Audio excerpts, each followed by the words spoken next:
Meanwhile, here's something you probably don't want to check out at the movies.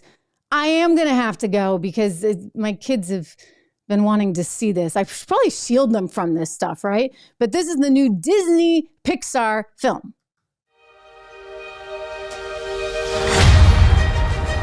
Meet the residents of Element City. Air usually has their head in the clouds. Oh, my new jacket. Earth can be a little seedy. Nothing weird going on here. Just a little pruning. Water is always getting into something.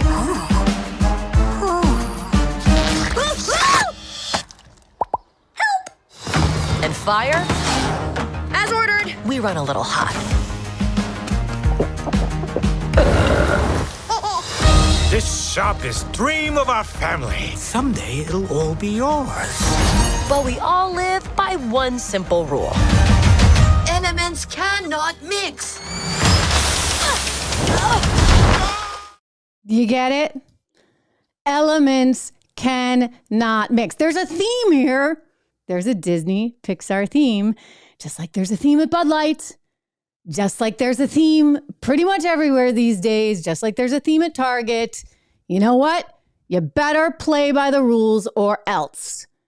But we're going to make sure that we indoctrinate you along the way, right? We're going to make sure you know what those rules are. So there's a theme here that is kind of unavoidable, which would be the fire and ice. Like fire and ice, or fire and water, forgive me, fire and water are never ever supposed to mix, off limits. And so this is the story of a young girl who's trying to grow up to take over her family's store. They run like some kind of little shop. They're not really welcome in the neighborhood because, well, they're fire and people don't really like fire. So her family's got this like little corner store, bodega type thing, and it's becoming more successful.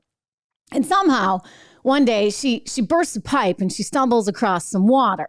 And so there's this friendship that develops between the water and the fire. And the moral of the story is, basically that elements don't mix, but maybe they can. And so they're kind of, in their own little way, force feeding this constant message. And look, it's fine. Like we are all very, very, I think, very empathetic, kind, open, giving people as Americans. It's part of our culture.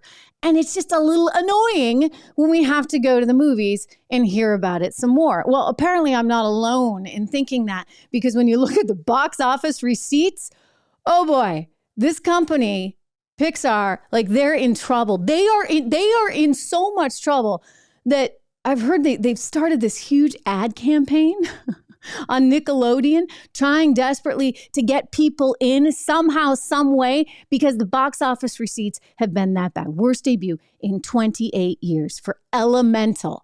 But again, people don't want to hear it. I mean, do you? It's like we don't want to drink it. We don't want to have to see it at the movies constantly. Enough already. Enough already.